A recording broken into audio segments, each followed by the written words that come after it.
이번 시간은 239페이지죠. 용익물권입니다. 용익물권이라는 것은 타인의 물건을 직접 지배해서 사용, 수익할 수 있는 물건을 말합니다. 타인의 물건에 대해서, 그죠? 자, 우리 민법상의 용익물권은 종류가요, 지상권, 지역권, 전세권, 이 세 가지죠. 이 세 가지 각각의 내용을 우리 민법에 규정되어 있으니까 그걸 하나씩 정리해 봅니다. 먼저 지상권.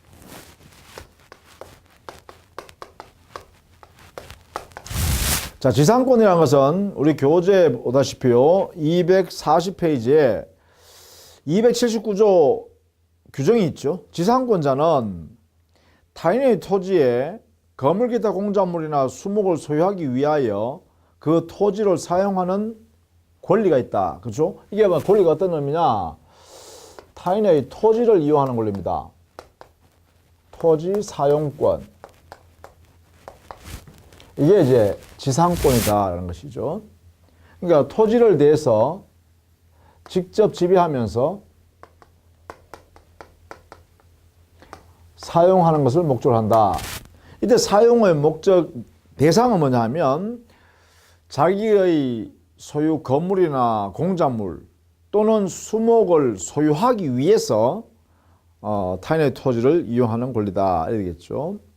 자, 먼저 지상권의 성질 알아두셔야겠죠. 타물권이다. 이 타물권의 의미는요, 타인의 소유물에 대한 권리다 이런 뜻이에요. 타인의 소유물에 대한 권리다. 물권요. 네. 두 번째, 이 지상권은 건물 기타 공작물이나 수목을 소유하기 위해서죠. 소유하기 위한 권리다. 이렇게요. 이게 목적입니다. 목적. 그 다음에 타인을 직접 사용하는 권리죠. 타인의 토지를 사용하는 권리죠. 사용하는 권리다. 그 다음에 여기 조심해야 될 것. 토지 사용료에 해당되는 지료. 이 지료는 성립 요소가 아니다라는 걸 꼭 알아두셔야 돼요. 지료는 성립 요소가 아니기 때문에 지상권에는요, 무상지상권도 있다.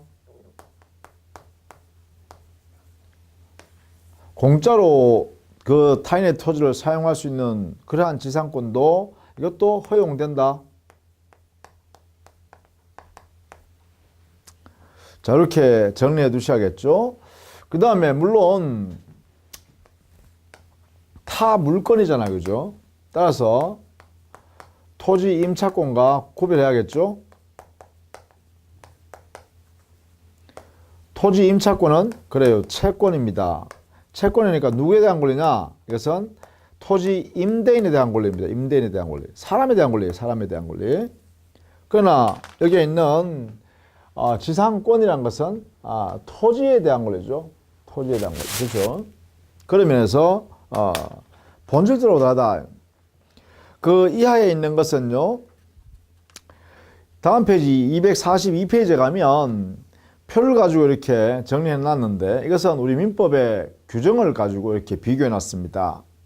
기본적으로 지상권은 물권이다라는 것이고, 그 다음에 임차권이라는 것은 채권이다. 이걸 근거로 해서 쭉 법 조문상의 차이점을 이렇게 비교해 놨으니까 참고해서 봐두시면 되겠다. 뭐 그 정도가 되겠네요. 자, 그러면 구체적으로 이 지상권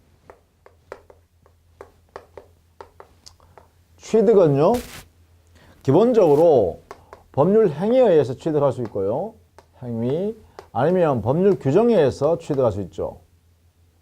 법률 행위에 의한 지상권 취득일 때는 지상권 설정 등기를 해야 됩니다. 그렇죠. 그래서 민법 186조 부동산 물권을 발생 변경 소멸시키려고 그러면 법률 행위에 의한 경우에는 반드시 등기해라. 그죠? 그래서 186조에 근거해서 이렇게 지상권 설정 계약을 하고 그 다음에 지상권 설정 등기하면 지상권을 취득한다. 뭐 이런 이야기죠. 그 다음 법률 규정에 의한 지상권 취득인데요. 뭐 물론 이거는 민법 187조에 근거해서 등기를 요하지 않습니다. 그렇죠? 법률 규정에 따라서 당연히 지상권을 발생하는 취득하는 건데, 예컨대 지상권자가 사망함으로써 그 상속인이 지상권을 취득하는 것, 이것도 여기 됩니다. 자, 근데 설정적 취득일 때는요, 여기는 민법상에 있는 법정지상권이 있고요. 또 특별법에 있는 법정지상권이 있고요. 또 관습법에 있는 법정지상권이 있다. 이렇게 나누어 볼 수 있겠죠. 자, 민법상에 있는 법정지상권은 305조와 366조에 근거한 법정지상권이에요. 특별법상의 법정지상권은 가등기담보 등에 관한 법률과 임목에 관한 법률에 각각 규정이 있어요. 그 다음 관습법상에 있는 법정지상권은 이 판례가 그 요건을 하나하나 설시해 주고 있습니다. 이렇게요. 그래서 우리 시험에는 주로 관습법상의 법정지상권하고, 그죠? 그 다음 두 번째는 366조, 요거는 저당권에 있는 법정지상권입니다. 요게 주로 많이 나오고요. 그 다음에 가끔 나오는 게 여기는 전세권에 있는 법정지상권이에요. 이렇게. 그래서 전세권에 있는 법정지상권. 이렇게 세 파트가 주로 시험 많이 나오고, 그 중에서 관습법상 법정지상권과 저당권 행사에 의한 법정지상권. 이 두 개가 주로 시험의 대상이다. 이렇게 보시면 되겠죠. 그래서 이걸 중심으로 정리를 할 겁니다. 자, 이렇게 해서 지상권이 이렇게 취득하게 되면 지상권의 존속 기간이 우리 법에 규정되어 있어요. 자, 이게 존속 기간에 관한 규정은요, 강행규정입니다. 강행규정. 당사자가 이거 보다가 짧은 기간을 하면 안 돼요. 그래서 여기 우리 법에는 최단기간을 규정을 해놨어요. 예컨대 우리 법 조문이 280조 이하에 있죠. 견고한 건물이나 수목을 소유하기 위해서 지상권 시작할 때는 최소한 30년 이상으로 하라 이렇게 되어 있죠. 기타 건물을 소유할 목적일 때는 15년 이상을 하라. 그 다음에 그 밖에 공작물을 소유하기 위해서 지상권 설정할 때는 5년 이상으로 하라 이렇게 했죠. 그래서 이게 뭐냐, 최단 존속기간으로서요 딱 정해놨어요. 이렇게 최단기간으로 정해놨어요. 반드시요. 그러나 우리 법에는 최장기에 대해서는 규정이 없습니다. 최장기간은 규정이 없기 때문에요, 영구무한이라고 이렇게 당사자 영구무한으로 이렇게 약정하는 것도 가능하다 이렇게 해석해요. 왜냐하면 규정이 없으니까. 그래서 최단기간에서는 조심해야 돼요. 만약에 당사자 약정에서 존속기간에 관하여 약정을 하지 않았다. 약정을 하지 않았다면 이걸로 간주해 버립니다. 이렇게. 당의 목적, 지상권 설정 목적이 견고한 건물이나 수목을 소유하기 위해서 지상권 설정했다라고 하면 30년으로 간주해 버려요. 약정이 없을 때는요. 또 건물을 소유할 목적으로 지상권 설정했다 그러면 15년으로 간주해 버립니다. 존속기간 약정하지 않았을 때. 기타 공작물을 소유하기 위해서 지상권 설정했다 그러면 5년으로 간주해 버립니다. 그래서 최소한 최단기간은 보장되어져야 한다. 그래서 이것을 우리는 가행규정이라 한다. 이것을 243페이지, 244페이지 걸쳐서 설명했죠. 자, 이런 상태에서 만약에 기간이 만료됐어요.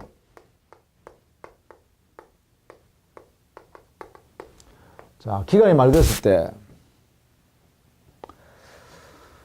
이런 경우에는요, 당사자끼리 말이죠, 지상권자와 지상권 설정자 사이에 말이죠, 약정에서 갱신할 수 있죠. 물론 이때 약정에서 갱신할 때도요, 최단기간은 보장해야 됩니다. 이거는 보장하는 상태에서 해야 됩니다. 자, 그런데 기간이 만료됐을 때 약정 갱신은 당연히 가능하다는 전제하에 다음과 같은 규정을 두고 있어요. 우리 민법에. 자, 기간이 만료됐을 때 당의 지상물이 현존한 경우라면 지상권자는 설정자에 대하여 갱신 청구를 할 수 있습니다. 자, 이게 청구권으로 보장한다라는 걸 알아두셔야겠다. 첫 번째, 기간이 만료되었을 때 지상물이 현존한다면 지상권자는 지상권 설정자에 대하여 갱신 청구를 할 수 있도록 지상권자한테 권리를 보장합니다. 이렇게.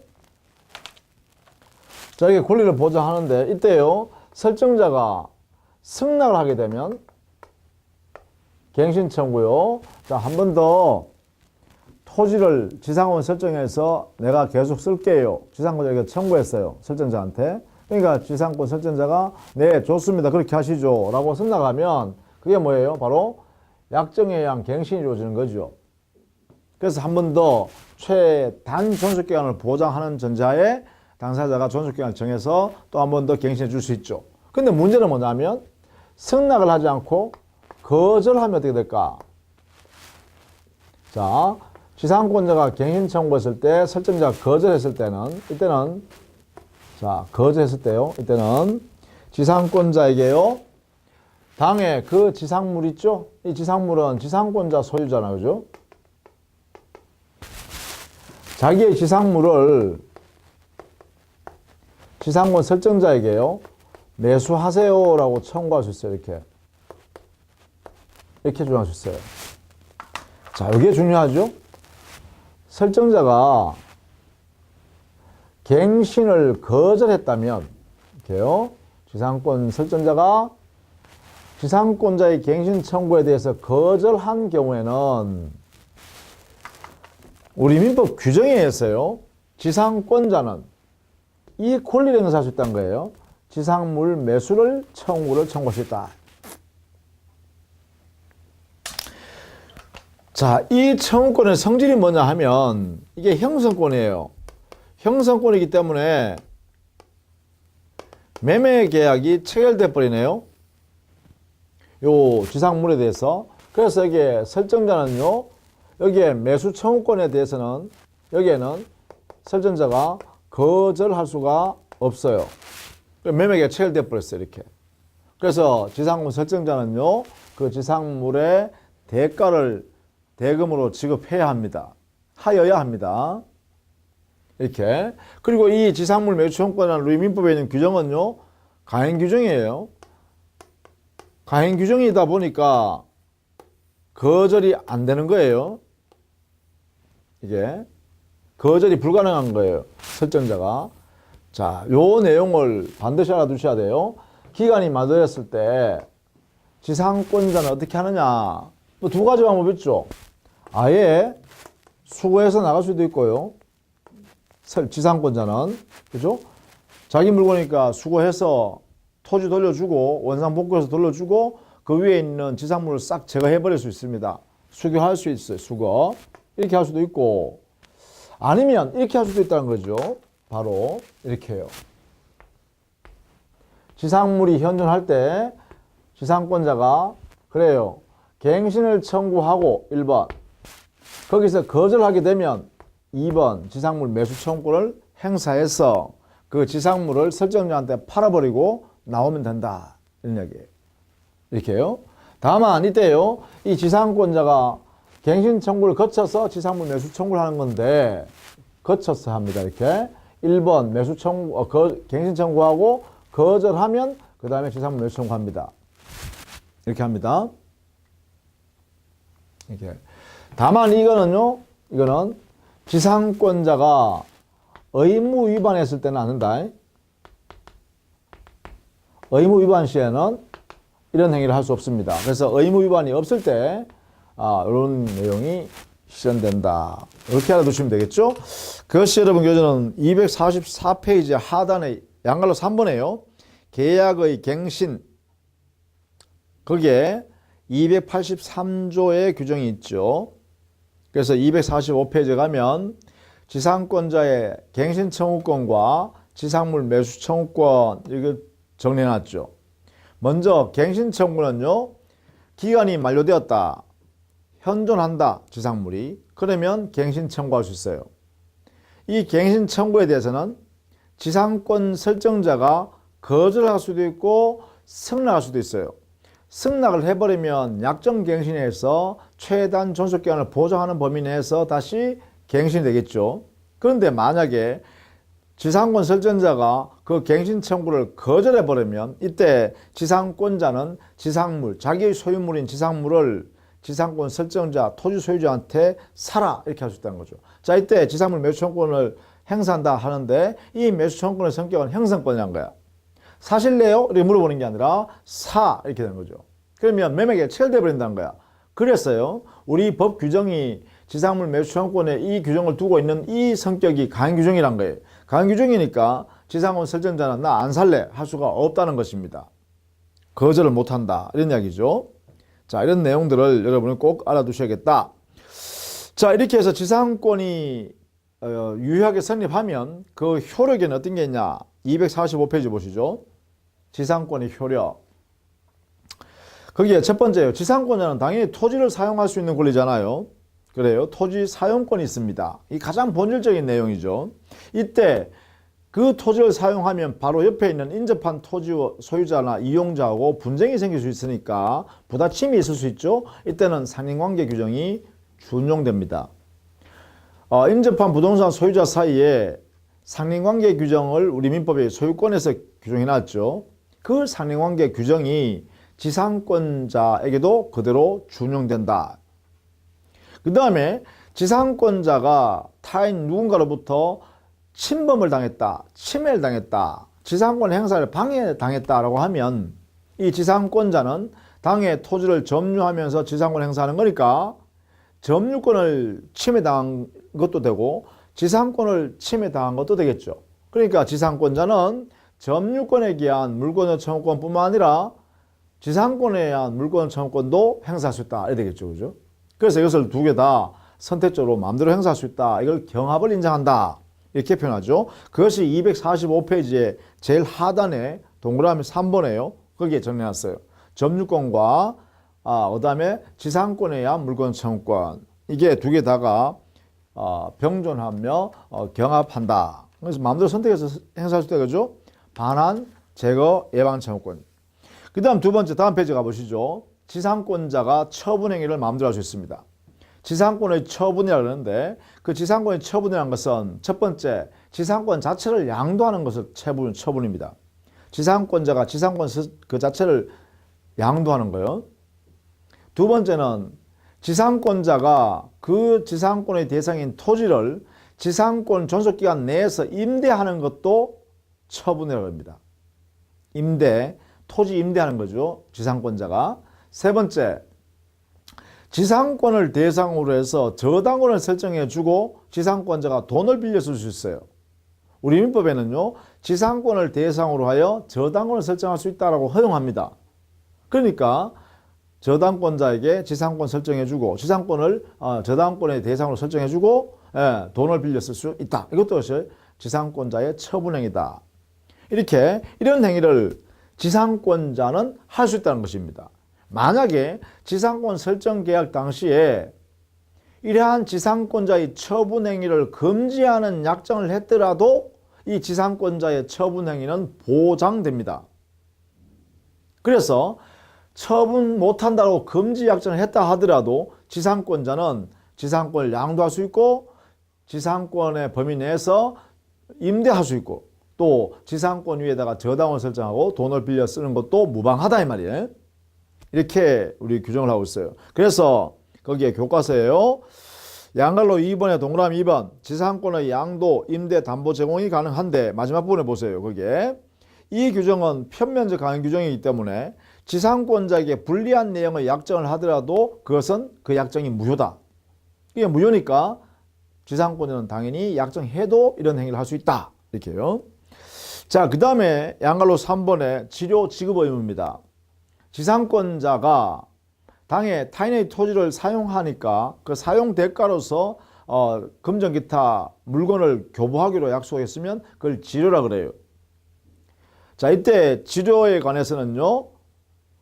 지상권 설정자와 지상권자 사이에 합의, 지료 지급할 합의를 했다면 지료 지급할 의무가 생깁니다. 그러나 치료 지급에 관한 약정을 당사자 사이에 하지 않았다면 그때는 치료 지급할 의무가 없습니다. 치료 지급할 의무가 없더라도 지상권은 성립할 수 있습니다. 자, 그래서 치료 지급할 약정을 했다면 치료 지급할 의무가 지상권자에게 있고, 따라서 지상권 설정자인 토지 소유자는 지상권자에 대하여 치료 지급을 청구할 수 있겠죠. 자, 그것이 첫 번째 치료 지급 청구권입니다. 이것은 약정을 해야 됩니다. 치료 약정. 그 치료 약정을 등기하면 제3자한테 대항할 수 있습니다. 치료 약정을 등기하지 않으면 당사자, 즉 지상권 설정해 준 사람하고 지상권자 사이에만 효력이 있을 뿐이야. 따라서 지상권에 있어서요, 치료에 관한 약정을 등기해야만 제3자한테도 이 지상권 관계가 존속하는 한 토지 소유자가 지상권자한테 치료 지급을 청구할 수 있어요. 자, 이 부분을 꼭 알아두셔야겠죠. 이렇게 치료 지급받을 수 있는 권리가 인정될 때 지상권 존속 중에 경제적 상황이 갑자기 돌변해 가지고 그 치료가 상당하지 않다라고 하면 치료에 관해서 정감 청구권도 있는데요. 치료 증액을 청구할 수도 있고 치료 감액을 청구할 수도 있다. 정감 청구요. 이때 이 청구권은 형성권입니다. 형성권. 그렇기 때문에 증액을 청구하면 증액으로 확정되고요. 감액을 청구하면 그 청구할 때 감액으로 확정된다. 이런 이야기입니다. 이렇게. 다만 이 치료 증감 청구권은요, 치료 지급에 관한 약정이 있을 때만 이게 인정됩니다. 이렇게. 이 약정이 있을 때 인정된다. 이렇게 정리를 해 두셔야겠습니다. 자, 그런데 말입니다. 치료 지급할 의무가 있음에도 불구하고 이렇게 약정해서 의무가 생겼음에도 불구하고 만약에 치료 지급을 연체했다. 치료 연체하면 어떻게 될 거냐. 이걸 정리할 필요가 있겠죠. 자, 여기에는 우리 민법이 또 규정을 하나 만들었죠. 치료 연체가 2년 이상의 연체가 있을 때, 그렇죠? 이럴 때는 지상권 설정자는 지상권자에 대하여 지상권의 소멸되었음을 청구할 수 있고, 이 청구권의 성질은 형성권입니다. 형성권이니까 설정자가 지상권 소멸 청구하는 순간에 즉시 소멸합니다. 이렇게 정리해둬야겠죠. 그래서 소멸해버린다, 즉시. 자, 이때 이 지상권 소멸 청구권은 반드시 연체한 그 금액이 2년 이상에 해당되어야 합니다. 그럼 여기에 2년 이상이라는 것은 연체한 총액을 말합니다. 연체액. 연체한 총액이 2년분 이상에 해당된다. 이런 뜻입니다. 이게. 그리고 이 2년분 이상의 연체액은요, 토지 소유자인 지상권 설정자 한 사람한테요, 그 사람한테 2년분 이상이어야 합니다. 이렇게요.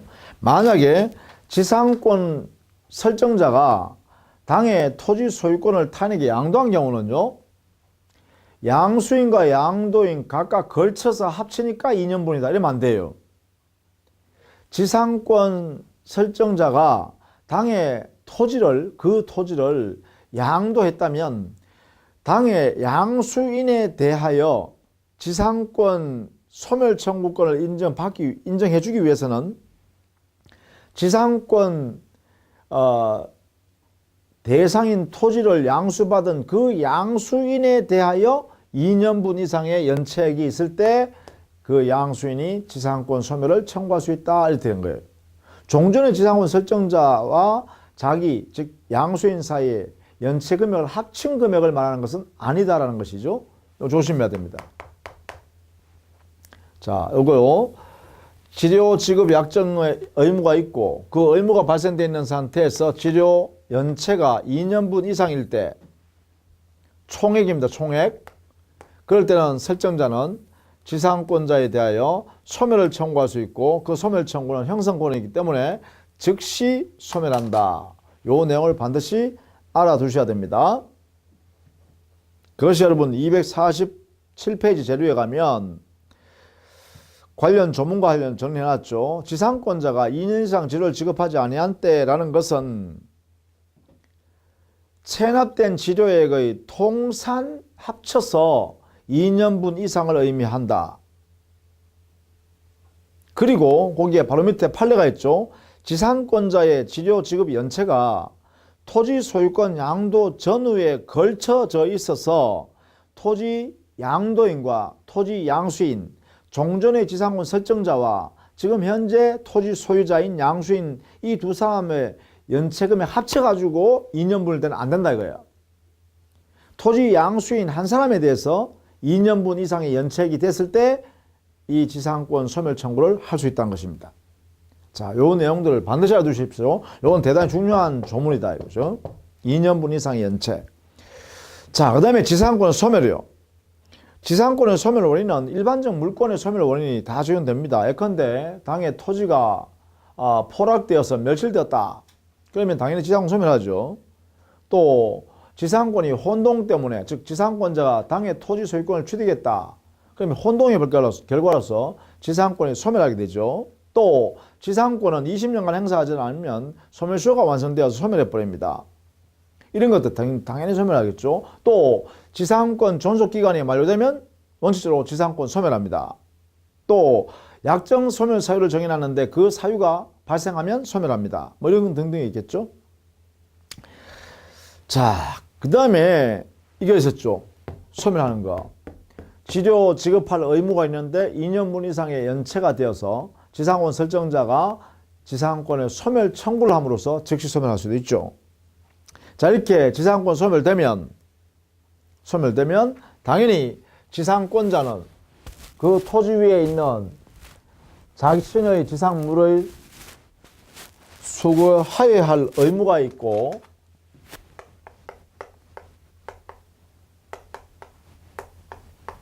수거, 이거는 의무이자 권리죠. 동시에 권리입니다. 그러니까 수거 의무, 수거권 같은 거죠.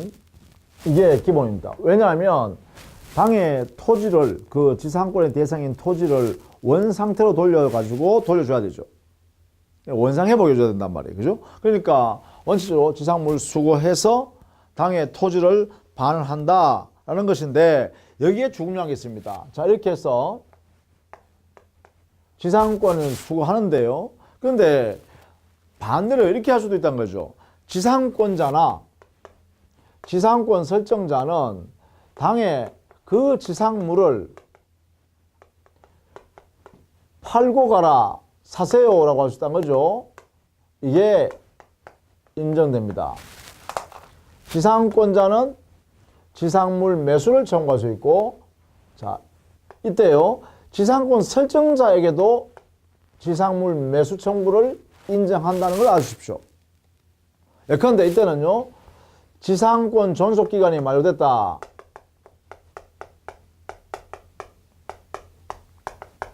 만료됐다 하면 지상권자는 갱신 청구하고 갱신 청구했더니만 지상권 설정자가 갱신 못 해주겠다라고 거절해버리면 그때 지상권자는 지상물 매수 청구권을 행사해서 설정자로 하여금 대금 주세요. 이렇게 할 수 있죠. 이때 지상권자가 매수 청구했을 때는 이때는 설정자는 거절을 할 수가 없다. 그렇죠? 자, 이에 반해서 말입니다. 설정자도 지상권자에 대하여 야, 당신의 지상물이 그 소유물 있잖아. 그거 내한테 팔고 나가세요. 뭐라고?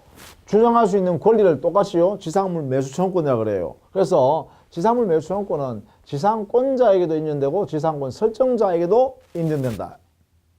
자, 차이점은 뭐냐? 지상권 설정자가 지상권자에 대해서 지상물 매수 내한테 팔고 나가세요 라고 매수 청구했습니다. 그랬을 때는 지상권자에게 정당한 이유가 있으면 그때는요, 지상권자는 거절할 수가 있다. 자, 이게 이제 차이점이에요. 지상권자가 매수를 청구했을 때는 그때는 설정자가 거절할 수 없었습니다. 나 안 살래 할 수 없었어요. 그런데 지상권 설정자가 매수를 청구했을 때는 지상권자는 거절이 가능하다. 다만 정당한 이유가 있어야 됩니다. 자, 이 효과가 지상권이 종료되면 존재하게 된다라는 것입니다. 자, 이 두 가지가 가장 기본적인 내용이네, 그죠? 자, 다만 이 해석상요, 우리 민법 규정에는 없습니다만 해석상 지상권자는 토지에 대해서 유익비를 지출함으로써 당의 토지의 가치가 증액되어 있어요. 증액되어 있는 상태에서 토지를 반환해 준다면 그 지상권 설정자인 토지 소유자는 이득을 보게 되죠. 부당하게. 그래서 지상권자는 그 지상물에 투입한 유익비 상환을 청구할 수 있도록 인정하는 것이 타당하더라. 이거는 단순히 민법 규정이 없으니까 해석상 인정되는 제도입니다. 해석상. 자, 지상권자는 유익비 상환을 청구할 수 있다. 자, 이것도 이해를 해 두시기 바랍니다. 이때 유익비 상환 청구권의 성질은 뭐냐? 성질은 부당이득 반환 청구입니다. 부당이득 반환 청구예요.